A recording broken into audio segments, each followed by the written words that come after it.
In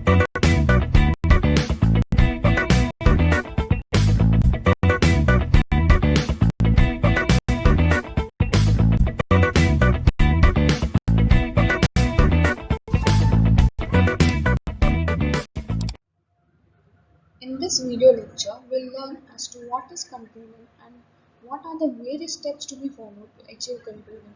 We'll also learn about what are the essential features a good control system needs to have, and more importantly, what are the various methods to be used to establish control. Controlling. Controlling is defined as measuring and correcting activities of people to ensure that plans are being realized.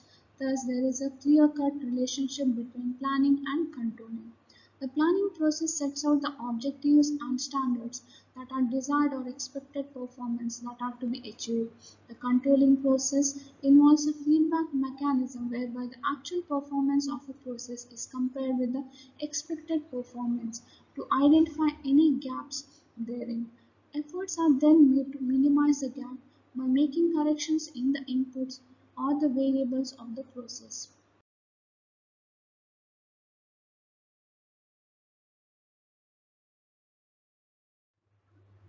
Steps in controlling. The diagram depicts steps in controlling. As mentioned earlier, there is a strong relationship between planning and controlling. The steps in controlling shown in figure therefore are preceded by two important steps of planning: setting of objectives and evolving the standards of benchmarks. Setting of objectives for managers, units, and departments is necessary to provide them clarity on the expectations from them. On the basis of the objectives, standards or benchmarks are identified against which the progress can be measured for various parameters. Having established the standards, we proceed with the steps of controlling.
Firstly, we select suitable measuring instruments for various parameters. Measuring instruments have to be selected keeping in view the characteristics of the parameter in the standard to be measured. For example, if we are trying to measure the customer satisfaction level, a survey instrument may have to be designed with appropriate questions in the questionnaire. If we are gauging the number of defective ICs being produced by a production process, we would need suitable electronic instruments to test the ICs coming out of the production process. In addition, we would also need to decide if we would like to test each and every IC being produced or only select few or suitable sample to assess if the process is working fine. Second, we need to measure actual performance for a parameter. Using the measuring instrument selected earlier, measurement of the parameter is being done. Care needs to be taken to ensure that each and every time the measurement is done with accuracy for authenticity of the measured data. Compare actual performance with the benchmark. In this particular step, data pertaining to the measurements of actual performance of a parameter is compared against desired levels of performance specified in the standard or benchmark established earlier. Is there a gap between actual and desired benchmark? This step is a decision-making point where it is determined if a gap exists between actual and desired performance of the parameter in the process. If there is no gap, the process is continued as it is.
Is variation within acceptable limits?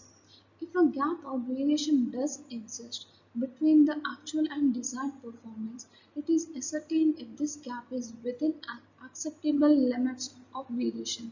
This is because some variation is natural due to inherent characteristics of the process. For example, if the specification of the diameter of a shaft has been prescribed as 3 cm plus or minus 0.002 cm, any variation in the actual measurement of the diameter between 2.998 cm and 3.002 centimeter would be acceptable.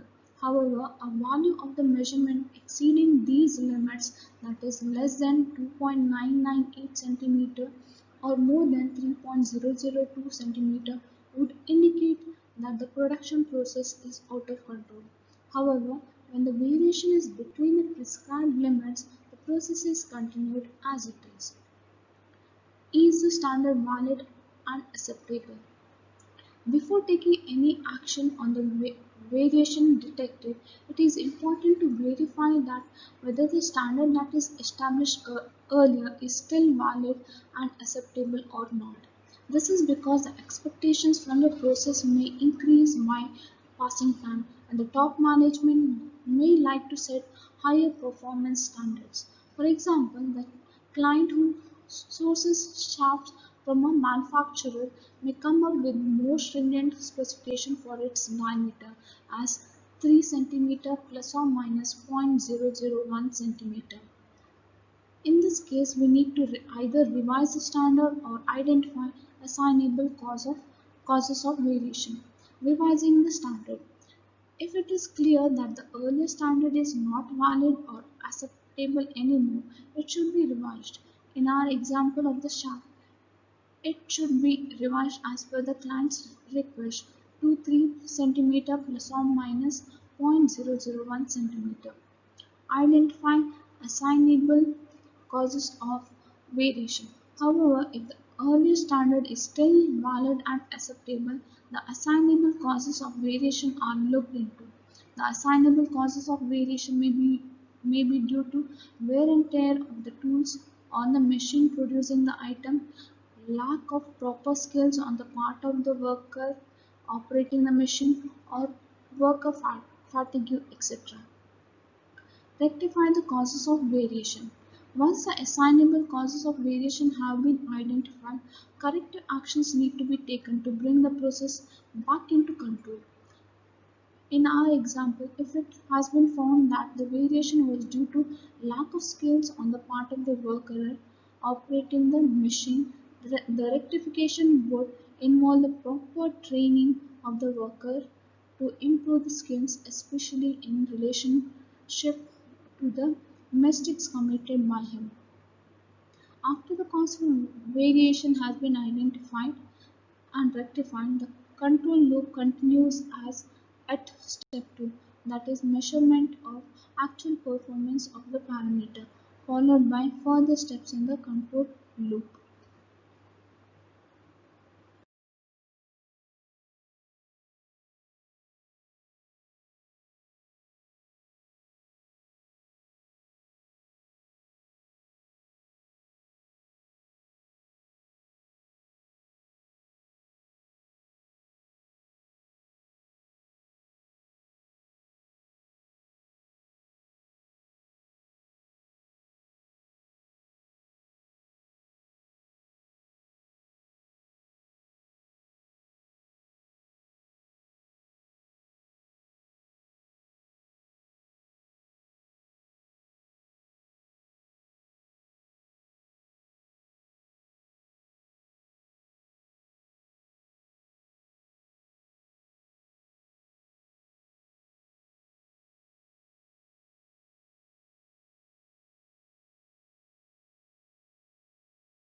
Essentials of a sound control system.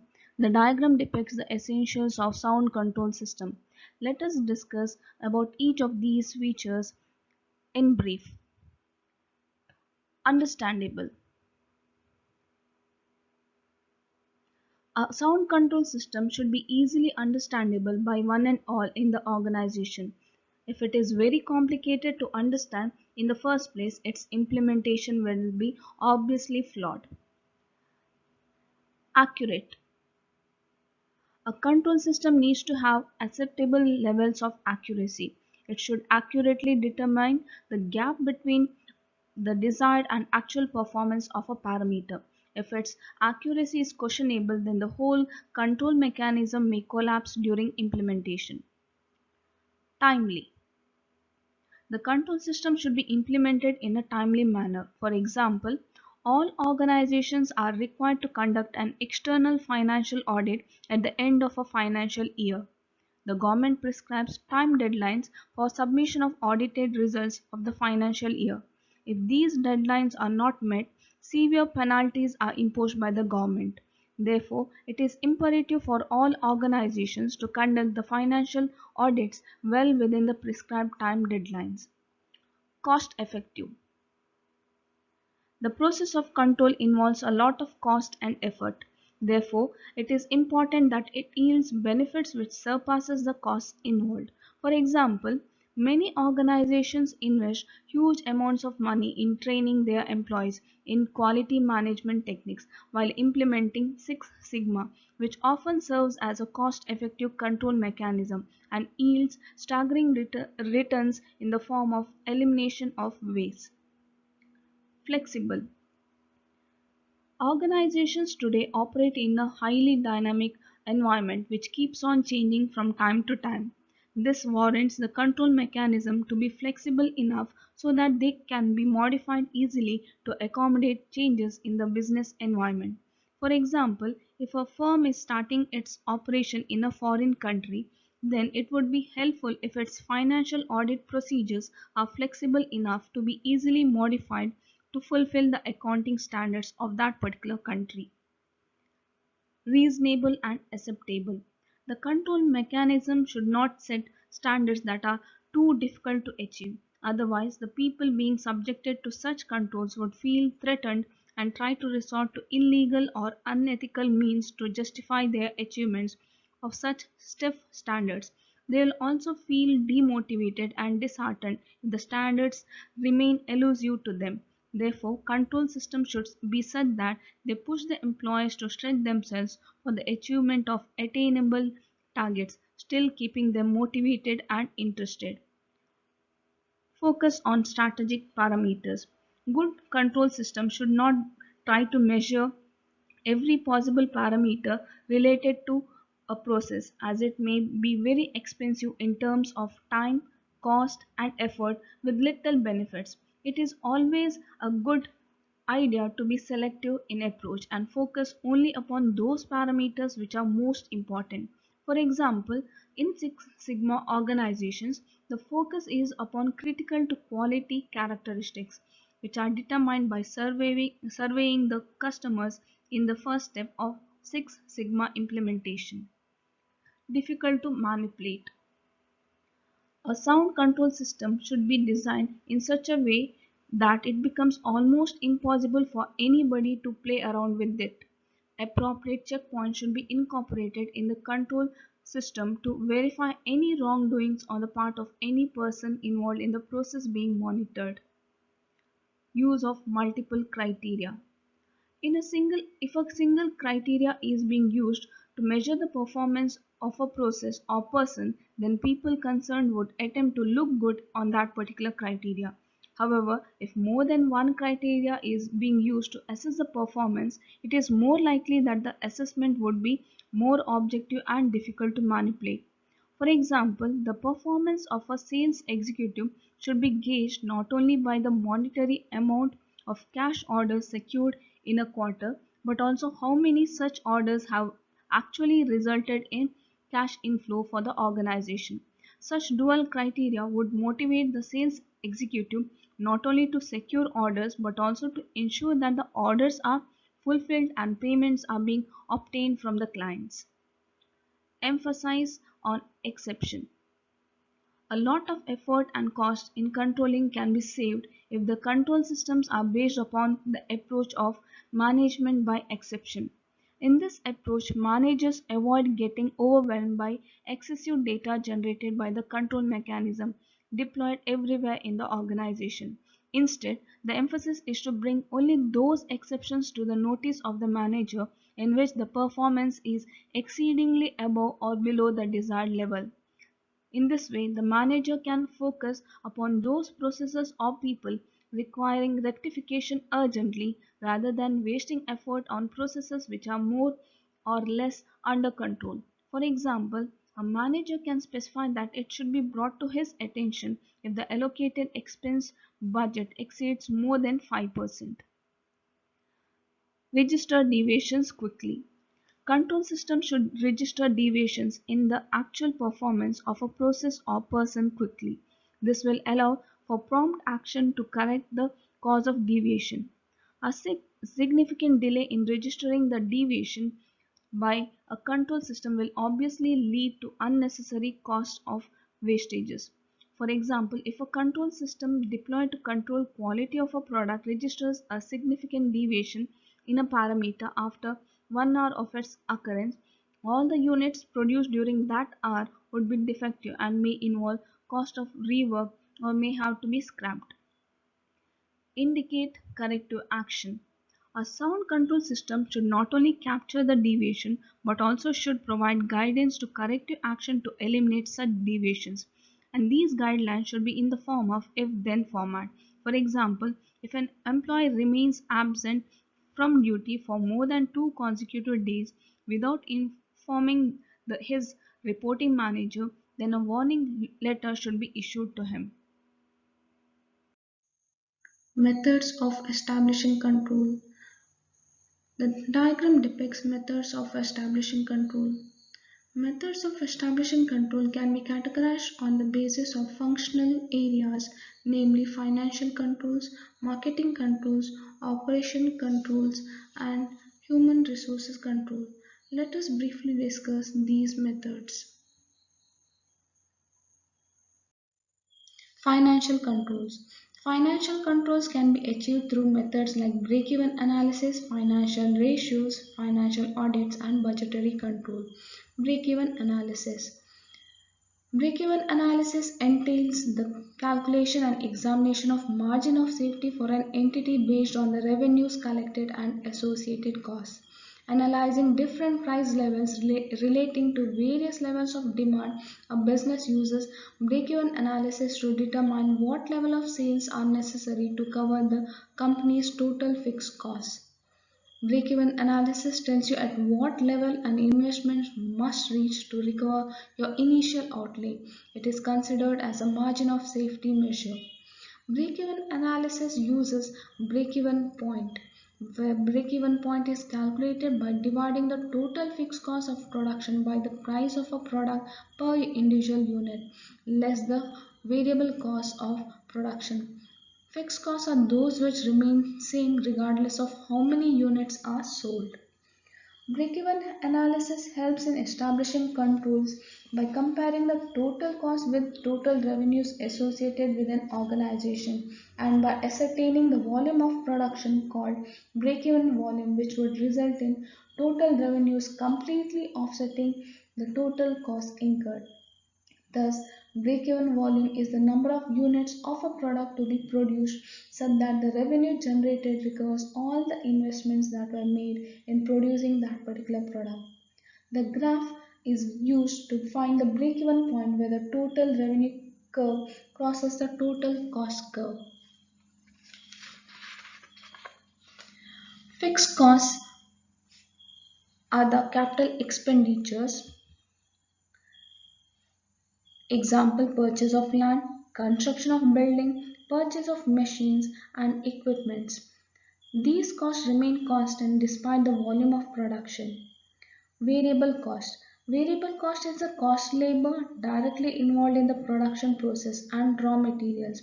As volume of production increases, more labor and raw materials is required for production, and thus the variable cost increases. When the variable cost is added to the fixed cost, we get the total cost at a particular volume of production.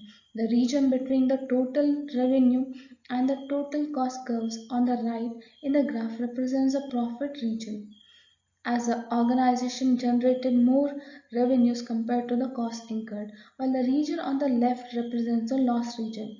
Thus, how far is the current volume of production from the break-even volume produces a good control mechanism for managers.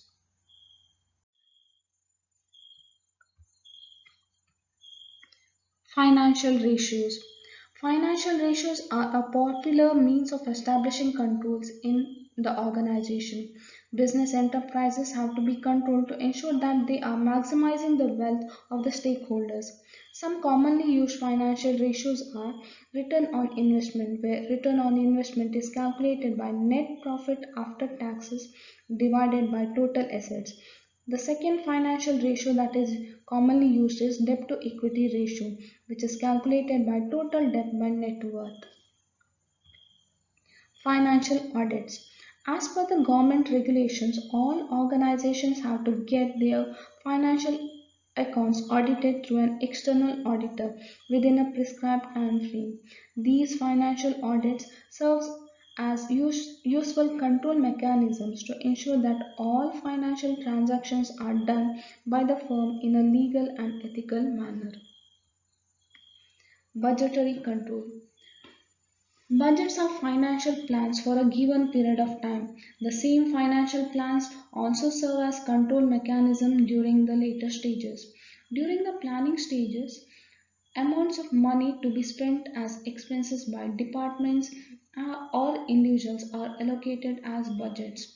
During the control phase, it is determined if any department or individual has exceeded the budgets allocated earlier for the designated time period or not. Budgetary control can also be exercised in interim period to know if the objectives achieved till that time are proportionate to the expenses incurred or not. Marketing control. Marketing control can be achieved by sales revenue targets, brand recall surveys, and customer satisfaction survey. Sales revenue targets. It is customary to assign sales revenue targets for a given period of time to all the sales executives in an organization. These targets become efficient control mechanism in gauging their performance in the given period of time. At any point of time during the given period, an assessment can be made if the sales revenue achieved by the salesperson till that time is in line with the target for the period or not. Brand recall survey. Many companies spend staggering amounts of money year after year in promoting their brand by way of advertising through various media and means. In order to gauge the effectiveness of these advertising campaigns, brand recall surveys are conducted, and these are excellent control tools which ask the respondents by way of various questions in the survey instrument that whether they remember the company's brand or which are the features they like in the company's brand. The data thus collected is utilized to realign the company's branding strategy for the future. Customer satisfaction survey. Keeping an eye over the pulse of the customer is a key to the success of organizations in today's competitive world. Customer satisfaction surveys help the companies in knowing the ever changing needs and preferences and trends of the customers. The data so collected is analyzed to bring about the necessary changes in the features of the company's products or services. Operations control. Operations control can be achieved by methods like statistical quality control, internal or external quality audits, project tracking and control, and inventory control. Statistical quality control. The ultimate aim of every organization is to deliver quality products and services to its customers. For achieving this objective, quality is to be monitored at every stage from input to output. The figure shows the following. Acceptance sampling is a procedure of ensuring that inputs like raw materials, parts, components, labor skills, etc. are all of desired quality. It is also used for outgoing inspection of finished goods before distribution to the customers. Acceptance sampling is applied at the output stage of transformation process. If a defect arises during the production of a batch of products, all items of the lot will have to be rejected as scrap. This will be of immense loss to the company. Thus, in addition to acceptance sampling at the input and output stages, quality of items has to be monitored during the transformation process. Thus, samples of items produced are inspected for quality at regular intervals of time. If variations are found from the previously fixed standards, reasons for such variations are to be found, like whether it is due to wear and tear of the tool or change in the concentration of chemical, etc., and then it needs to be rectified. This procedure of ensuring quality during transformation process is called as statistical process control. Quality control mechanism like SPC, acceptance sampling, and many more techniques are used to monitor and improve quality and are jointly termed as statistical quality control. Internal and external quality audits. The audit is a systematic and independent examination to determine whether quality activities and related results comply with the planned arrangements and whether these arrangements are implemented effectively and are suitable to achieve objectives. A quality system audit involves concept of conformance, particularly as a precisely measurable factor. The audit's objective is to check firstly whether the quality system in the organization is in compliance with the documented standard, that is ISO 9000 or not. Secondly, and more importantly, whether the operation of the system is in compliance with the documented procedure or not. The organization is required to establish quality management system which is a basis of control for the critical activities of the organization which demand a systematic approach, that is quality management. For an organization that is going for ISO 9000 certification for the first time, an external audit is conducted by ISO 9000 registers like BBQI, DNV, etc. The quality system of the organization is audited against the 5 clauses of the standard. If no non-conformances are found, certification is granted to the company, which is valid for 3 years duration.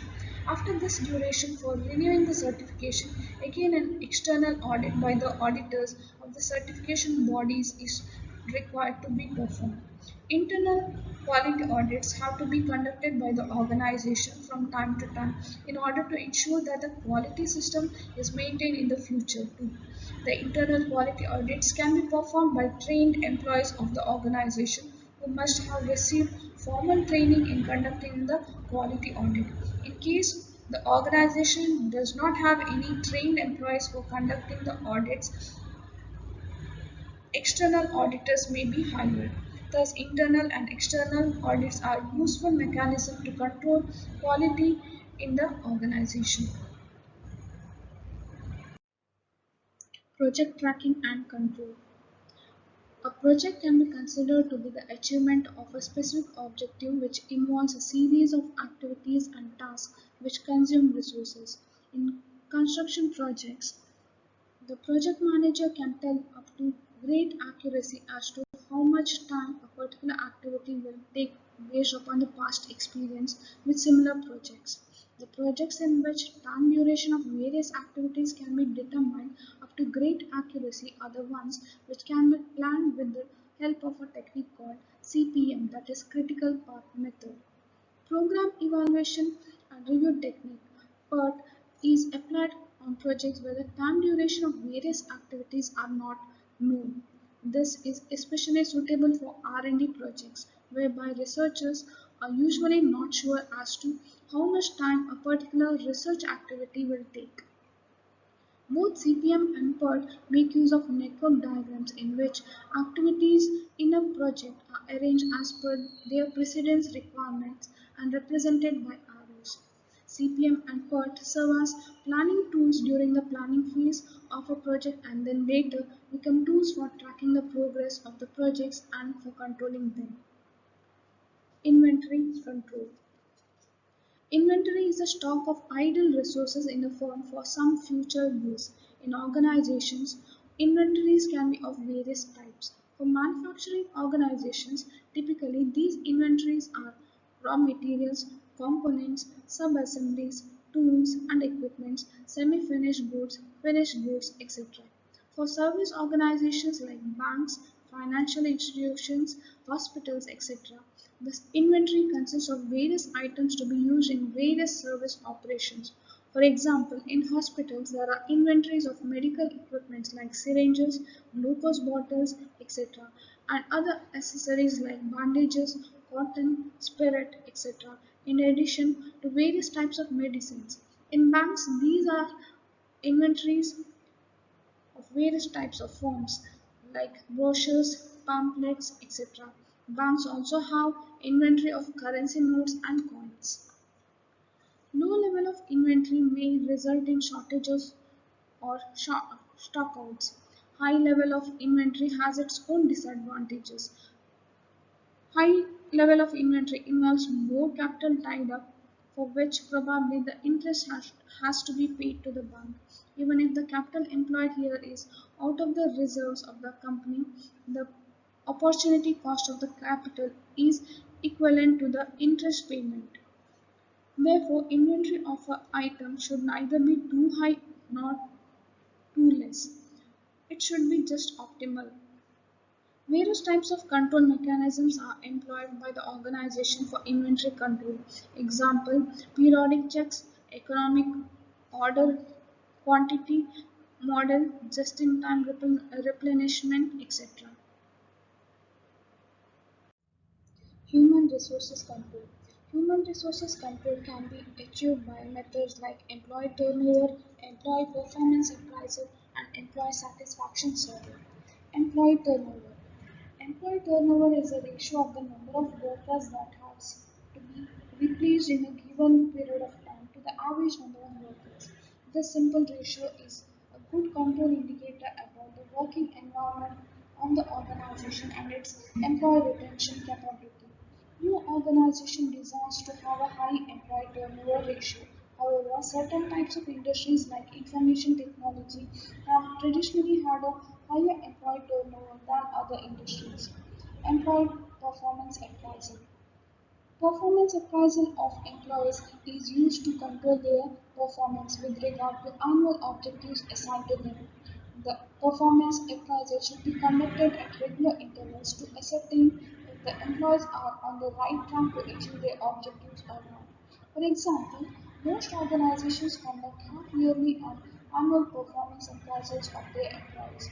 At the beginning of the year, annual objective or target setting is done by the employee for himself in consultation with the reporting manager. During the midst of the year, a review is done by the reporting manager to track the progress made by the employee. At the end of the year, the final appraisal results in the determination of incentives, bonus, increments, etc. on the basis of how close the employee is to the annual objectives were met or not or exceeded by the employee. Employee satisfaction survey. Good organizations conduct employee satisfaction surveys regularly to find out the grievances of their employees and to know if the employee is happy with the work culture, environment, and their career perspectives within the organization. The feedback thus received provides an invaluable insight about the issues faced by the employees. Thus, this control mechanism helps in providing a better work life to the employees for their retention and suitable career development within the organization. Before we conclude, we'll have a quick recap. In this video lecture, we have learned as to what does controlling mean. We have also learned the various steps to be followed to achieve controlling and how should a sound control system be. And more importantly, What are the methods used through which we can establish control?